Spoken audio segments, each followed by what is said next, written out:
What's happening? I'm Swag Galifianakis. Nice to meet you. Welcome back to Niner Notion. People sometimes ask me, they say, Swag, why do you smoke so many marijuana joints and blunts? And I say to them, because the Niners keep winning. And these are my victory dances, baby. Let's get into the episode.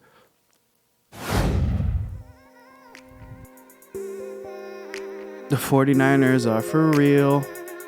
And I tried to tell y'all, and you didn't want to believe me, but now you have to face facts. The 49ers are for real.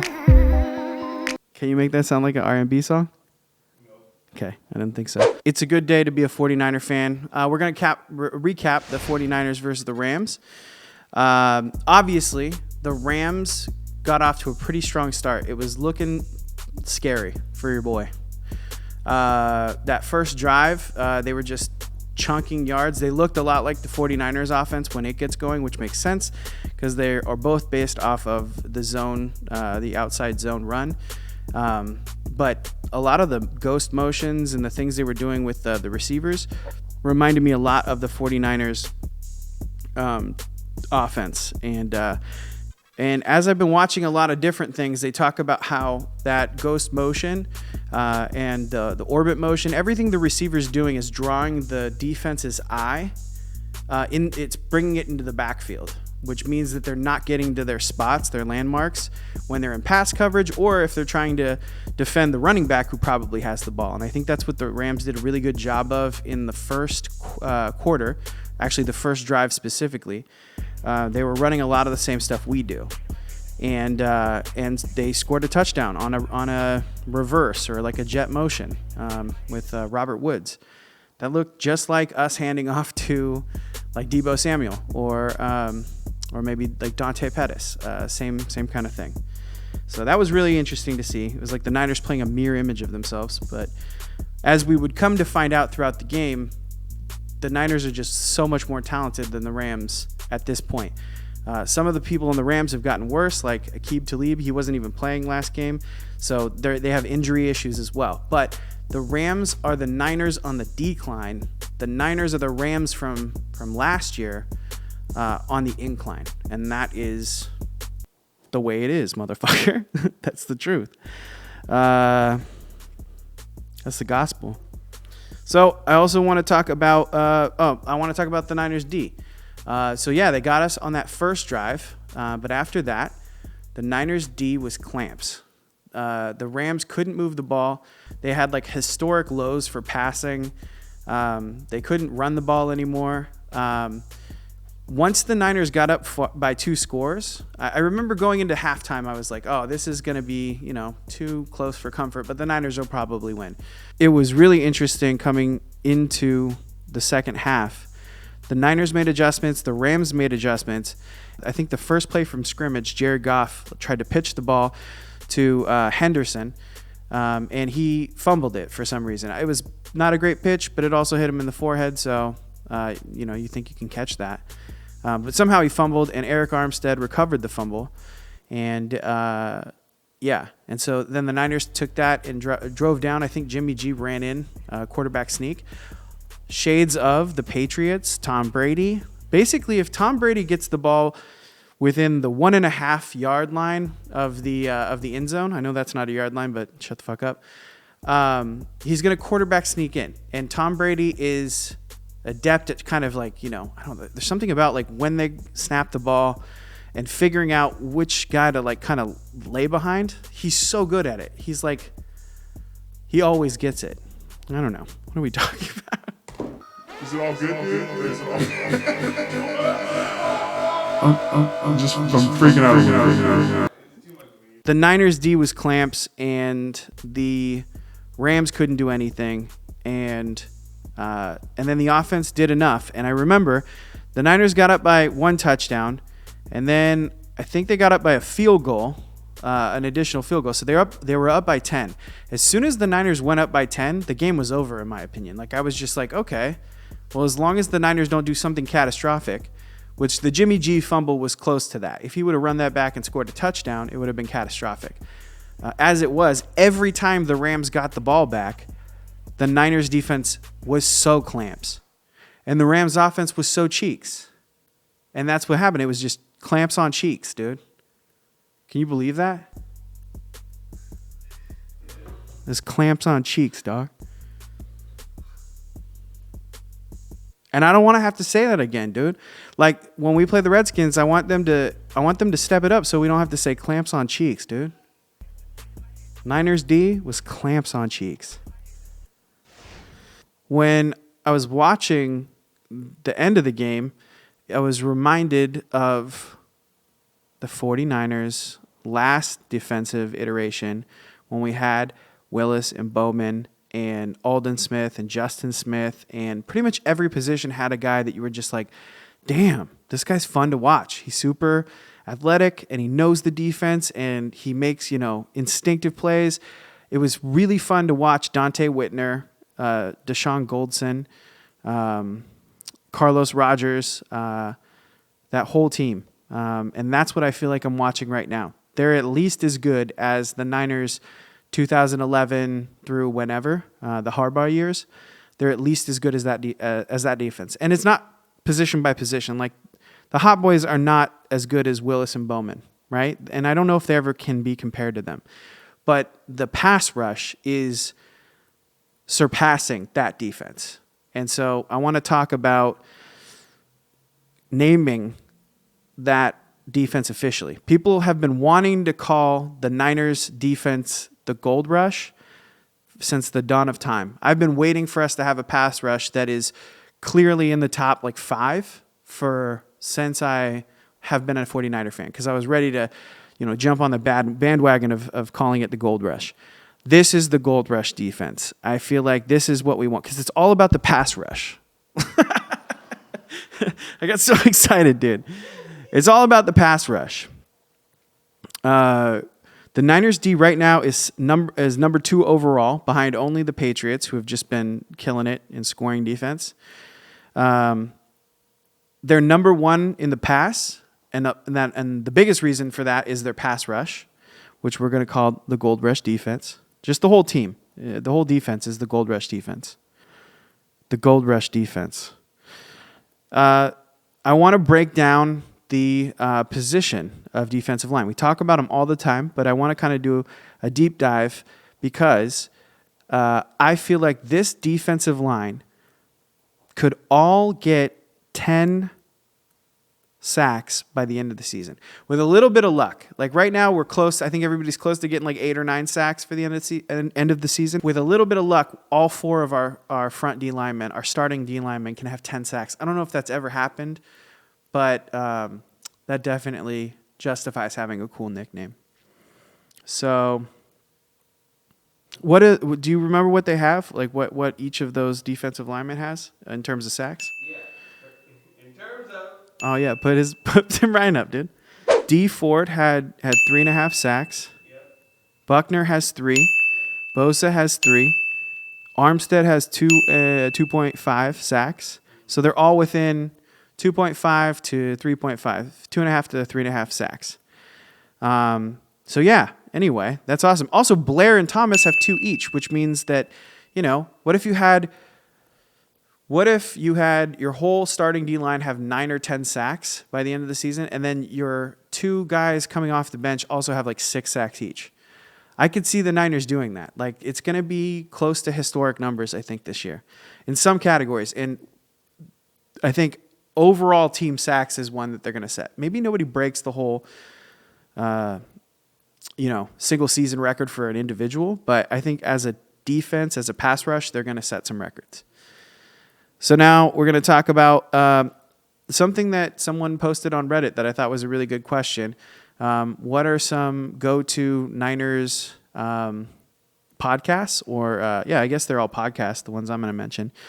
Some stuff to listen to. Aside from my show, which is pretty dope. So yeah, this is the top 5 Niner news sources podcast edition. Number 5 is the Better Rival podcast. I listen to them a lot, kind of when new coaches come in. So there was a time there where we had Tom Sula, Chip Kelly, and then Shanahan.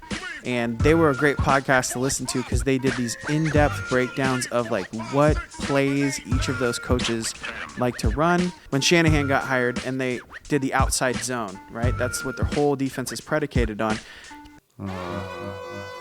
Dude, I'm so. Okay. Number 4 is the Locked On podcast with Brian Peacock. Locked On, I think, is like kind of a franchise thing. I don't know. They have every team's they have a podcast, a daily podcast for every team in the NFL, the MLB. I think they have a bunch of shows, but the Niners one in particular is really good. Brian Peacock is the host, and he's cool. I mean, it's unfortunate sometimes, even in the off season, he's trying to do daily podcasts, and it just seems like there's not enough news. But during the season, he's really fun to listen to because you always have something to kind of dive into. So, Locked On 49ers. Number 3 is a tie between Matt Barrows and Matt Mayoko. And 3, 2, 1 are all going to be just find KMBR's podcast for the radio station. And these guys all have shows on there. So you just look for their name, and that's what I listen to. And they're like 10 minutes or 20 minutes. Sometimes they're an hour. But they're awesome to just kind of dive in. So number 3, Mayoko and Barrows. Those are both the beat reporters for the Niners. I think there might be some other dudes, but those are who I listen to. And they're great. Number 2 is Tim Ryan. Yeah, dude. Fucking Tim Ryan, dude. He looks like your friend's angry dad. He looks like the angry dad that's like, nah, man, I want my son to work out. Like, he can't hang out with that guy. Like, fuck, man. And he hunts and shit, and you're kind of intimidated. Tim Ryan is incredible, and he's such a knowledge base. He's such a resource. And he does the Tim Ryan Power Hour, I think. So look for this. You just look at the times, I guess. He does like a 45-minute podcast with Greg Papa, and John Lund, because Greg Papa is his partner, Chaz. In the you're gonna show a clip right now.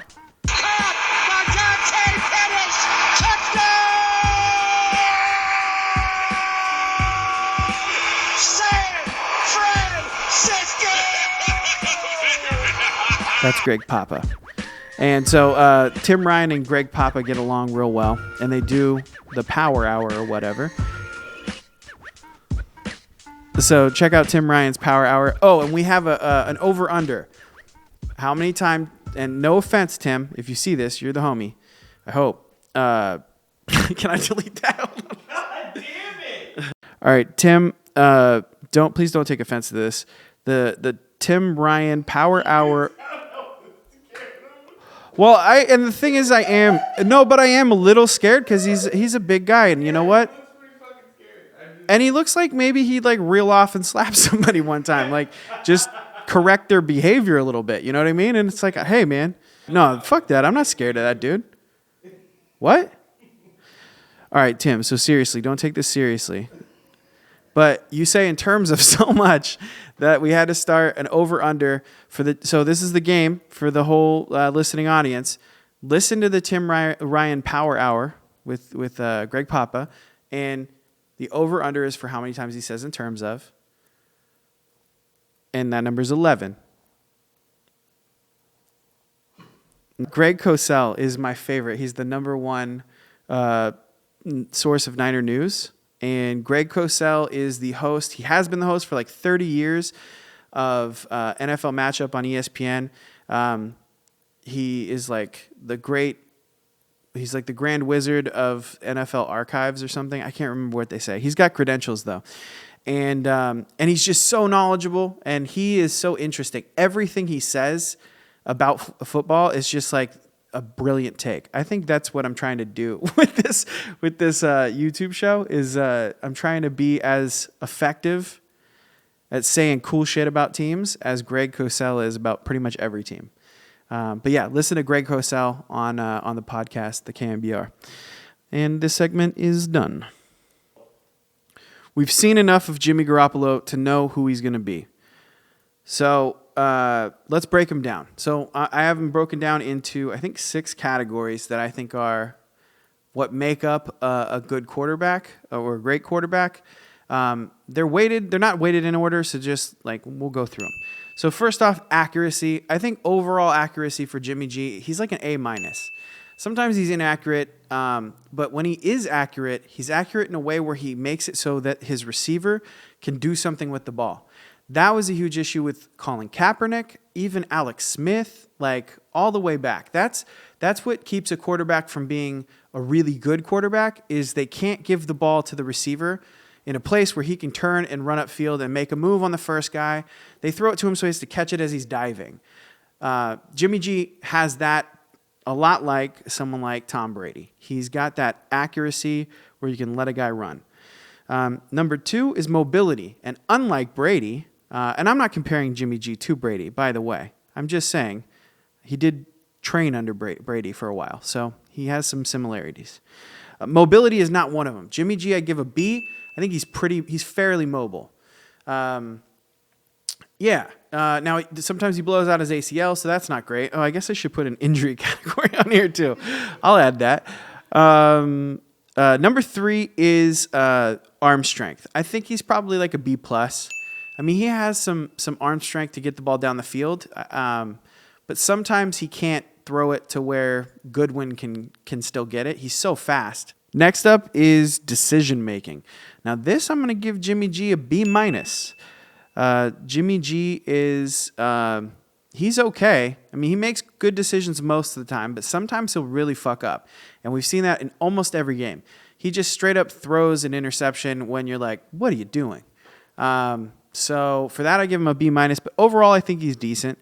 Next up is his moxie.